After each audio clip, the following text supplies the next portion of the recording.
اعوذ باللہ من الشیطان الرجیم بسم اللہ الرحمن الرحیم یا ایھا الذین آمنوا لا تتخذوا الکافرین اولیاء من دون المؤمنین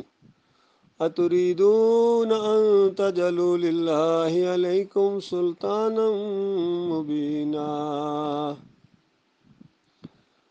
یہ سورہ نساء کی آیتیں ہیں۔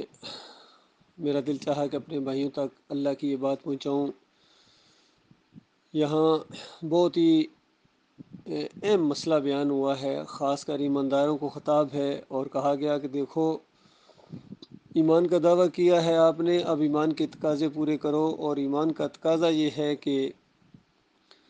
مومنوں کو چھوڑ کر ان کافروں، مشرکوں اور منافقوں کو اپنا دوست نہ بناؤ، ان سے جگری دوستیاں نہ رکھو۔ پرانے اگر تعلقات تھے تو وہ وقت گزر گیا، اب ایمان جب بنیاد بنا ہے، ایمان خالص توحید کی دعوت اٹھی ہے اللہ کے فضل و کرم سے، تو اب وہ پرانے معیار بدلی ہونے چاہیے۔ مخلص مومنوں نے تو بالکل اپنے معیار بدلی کر دیے ہیں، الحب للہ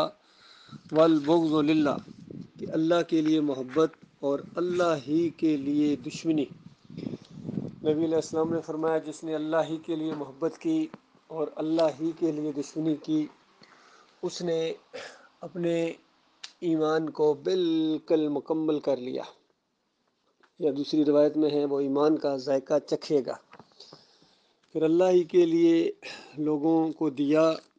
اور اگر روکا بھی مال اپنا تو اللہ ہی کے لیے روکا، یا اللہ ہی کے لیے دعوت اللہ کی، خالص اللہ کی رضا کے لیے لوگوں کو برائیوں سے منع کیا، توحید کی دعوت دی، تو یہ سارے کام صرف اللہ کے لیے، دوستی دشمنی اللہ کے لیے، تو اس نے اپنا ایمان بالکل مکمل کر لیا ہے۔ تو یہ مخلص مومنوں کو یہ توفیق ملتی ہے کہ ان کی زندگی کے اندر ایک انقلاب عظیم برپا ہوتا ہے ایمان خالص کے بعد۔ اور اگر یہ تبدیلی زندگی کے اندر نہیں آتی ہے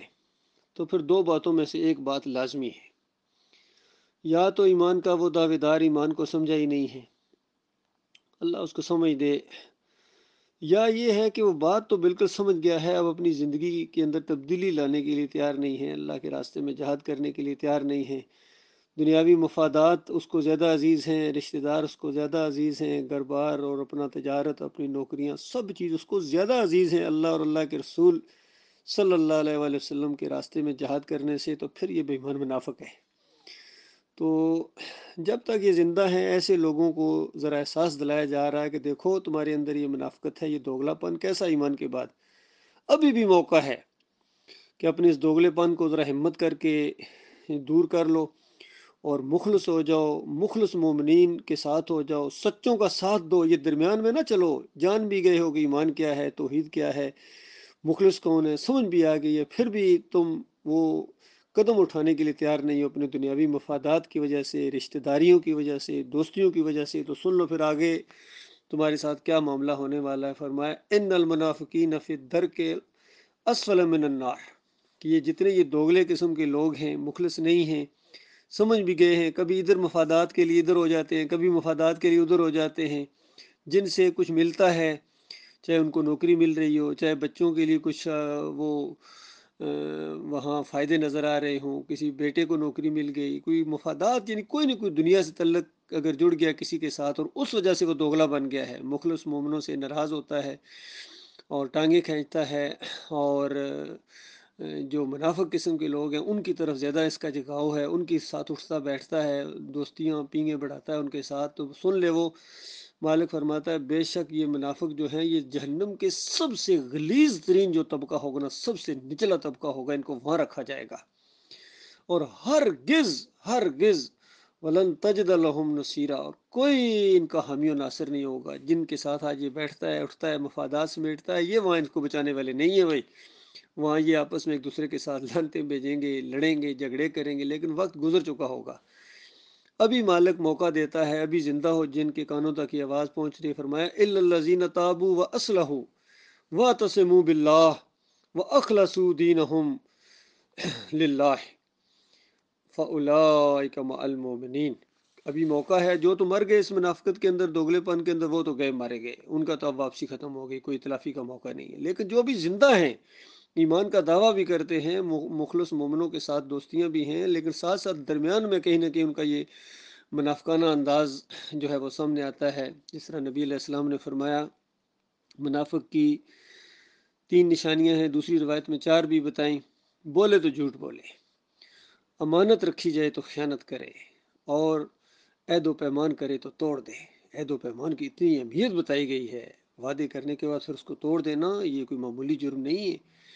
اور دوسری روایت کے اندر چوتھی یہ کہ جب کبھی اختلاف ہو جائے، گالی گلوچ پر اتر آئے، سخت الفاظ بولنا شروع کر دے، ذرا برابر اس کو پرواہ نہ ہو دوسروں کی، تو یہ چوتھی نشانی بھی اگر آ گئی، فرمایا پھر تو پکا منافق ہے۔ اور اگر کم ہے کوئی نشانیاں تو پھر وہ جب تک ان کو دور نہ کرے اس کے اندر اتنا نفاق ہے۔ تو یہ موقع اللہ تعالیٰ دے رہا ہے، اللہ کے بندوں میرے بھائیوں، اور یہ نفاق کی بیماری بڑی خوفناک بیماری ہے، لہٰذا اپنے دین کو بالکل خالص کر لو اور مخلص لوگوں کے ساتھ ہو جاؤ۔ آج موقع ہے، لیکن یہ موقع اگر ہاتھ سے نکل گیا تو اس کے بعد بڑا خوفناک انجام ہونے والا ہے ایسے لوگوں کے لیے جو اللہ کے دین کی یعنی دعوت لے کر نہیں اٹھتے ہیں، کیونکہ منافق کبھی جہاد نہیں کر سکتا ہے، کبھی دعوت اللہ نہیں کر سکتا ہے، کوئی نہ کوئی بہانے بنا کے نہ سے کنی کترائے گا دور، اگر کبھی پھنس بھی گیا، کبھی ایک پروگرام میں آ گیا، دور جا کے کھڑا ہوگا۔ مخلص مومن جو ہوتے ہیں بالکل شانے کے ساتھ شانہ ملا کے آگے بڑھنے والے، اس طرح کا اس کا انداز نہیں ہوتا ہے۔ تو بہرحال ہمارا کام ہے بتانا، اور ابھی موقع ہے اس اپنی کمزوری کو دور کریں، اور جو دور کریں گے مالک فرماتا ہے جو اس کو دور کریں توبہ استغفار کریں، اس سے پہلے جو ان کا طرز عمل رہا ہے، مومنوں کے خلاف رہے ہیں یا کافروں مشرکوں اور منافقوں کے ساتھ وہ دوستیاں بڑھاتے رہے، تب توبہ کرو اور مخلص ہو جاؤ اللہ کے دین کے ساتھ۔ فرمایا ایسے لوگ جو ہوں گے یہ جنت میں مومنوں کے ساتھ ہوں گے۔ وَسَوْفَ يُؤْتِ اللَّهُ الْمُؤْمِنِينَ أَجْرًا عَظِيمًا، اور بڑا قریب وقت ہوگا، یعنی بہت جلدی وہ وقت آنے والا ہے کہ مالک مخلص مومن بندوں کو اجر عظیم عطا فرمائے گا۔ اور اگر یہ منافق توبہ کر کے آج دنیا میں انہوں نے اپنی اصلاح نہ کی تو اس وقت ہاتھ ملتے رہ جائیں گے۔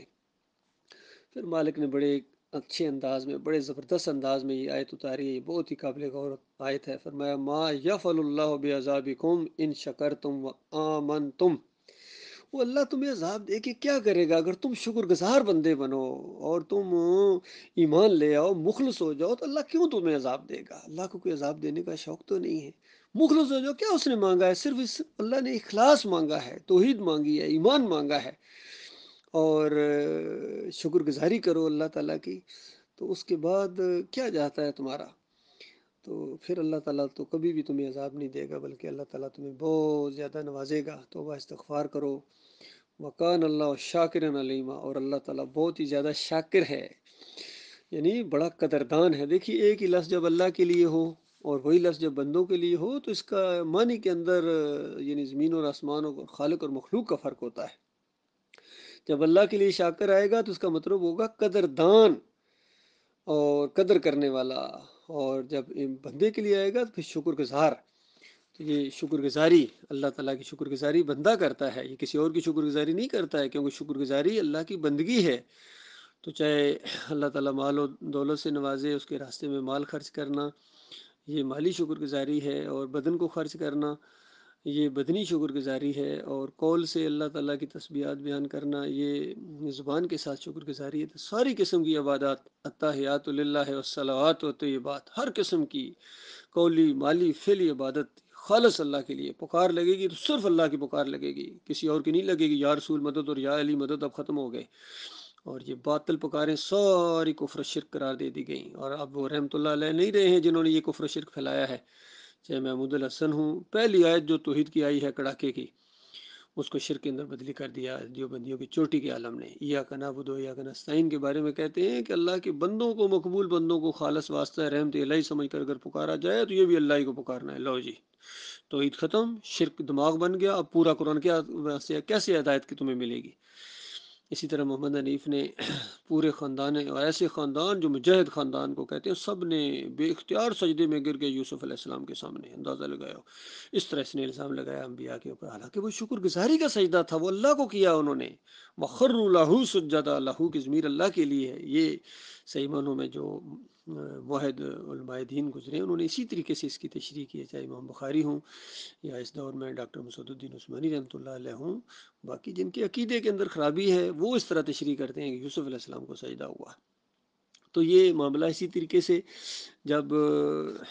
تواب کا لفظ ہے اللہ کے لیے ہو تو اس کا مطلب ہوتا ہے توبہ قبول کرنے والا، اور بندے کے لیے تواب ہو تو اس کا مطلب ہوتا ہے بار بار توبہ کرنے والا۔ اس لیے اللہ کا صلوات بھیجنا نبی علیہ السلام کے اوپر اور مومنوں کے اوپر، اس کا مطلب یہ ہے کہ وہ ان دعاؤں کو قبول کرتا ہے جو فرشتے کرتے ہیں اور مومن کرتے ہیں۔ یہ نہیں کہ اللہ تعالیٰ کسی اور کو کہہ رہا ہے اللہم صلی علی محمد، ایسا نہیں ہے۔ اور یہ جو دعا ہے، یہ درود جسے کہتے ہیں یا صلوات نبی علیہ السلام کے اوپر، یہ توحید کی سب سے بڑی دعا ہے، رد شرک ہے، یہ اللہ سنتا ہے۔ اور جن کا یہ عقیدہ ہے کہ نبی علیہ السلام سنتے ہیں یا یہ فرشتے نبی علیہ السلام کے پاس لے جاتے ہیں، یہ خالص مشرکانہ عقیدے ہیں، دو الہ انہوں نے بنائے ہیں اس معاملے میں۔ اللہ تعالیٰ غور و فکر کرنے کی توفیق عطا فرمائے۔